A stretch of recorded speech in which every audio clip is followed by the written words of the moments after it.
Okay, round of applause for James. Alright, so what I'll be reading to you guys is about English literature, 1750 present booklet.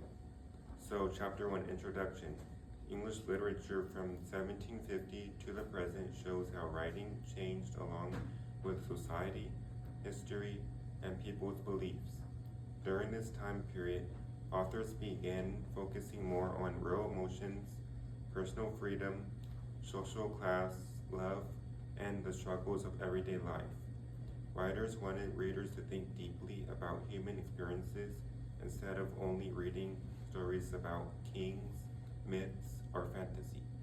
Literature became more personal and realistic as people started questioning traditions and exploring new ideas about life and equality. This made books and poems easier for ordinary people to connect with and understand. Literature also changed because of major historical events that affected people around the world. The Industrial Revolution brought factories, machines, and crowded cities, which changed how people live and work.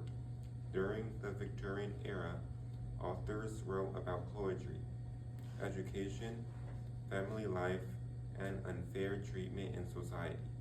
Later, the world wars caused writers to express feelings of fear, loss, loneliness, and confusion about the future. Modern literature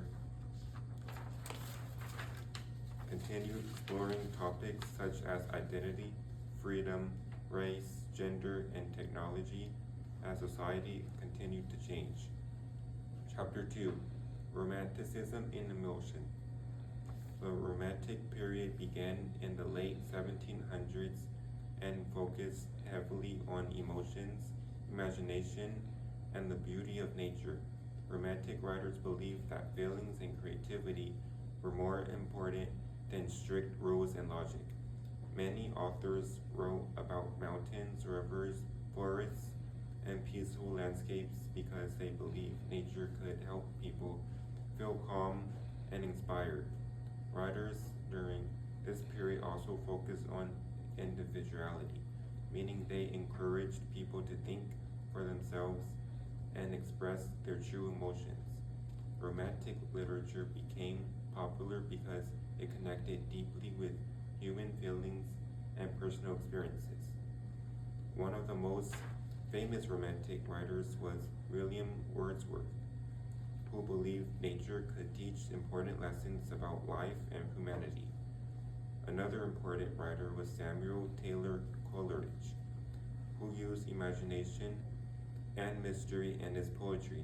Mary Shelley also became famous during this period for writing the novel Frankenstein, which explored science, responsibility, and human ambition. Romantic writers often use emotional language and vivid descriptions to help readers picture scenes clearly in their minds. Their works encourage readers to appreciate both the beauty of nature and the power of imagination. Chapter 3, Victorian Literature and Social Change. The Victorian era lasted from 1837 to 1901, during the reign of Queen Victoria. This period was a time of major change because factories, railroads, and new inventions transformed everyday life during the Industrial Revolution. Many people moved from small towns to crowded cities to find work, but poverty and unfair working conditions became serious problems. Victorian writers used literature to show the struggles faced by poor families, children, and workers. Their stories often focus on morality, education, family responsibilities, and the differences between rich and poor people. And lastly, conclusion. English literature from 1750 to the present shows how writers use stories, poems, and plays to reflect the world around them. Different time periods such as the Romantic and Victorian eras focus on important ideas like emotions, nature, social problems, and human experiences. Famous authors help readers better understand history, society, and the struggles people face during their lives. Many of these things are still important today because people continue to deal with issues like inequality, identity, and personal freedom. By studying English literature, readers can learn valuable lessons and humanity while also seeing how literature changed over time.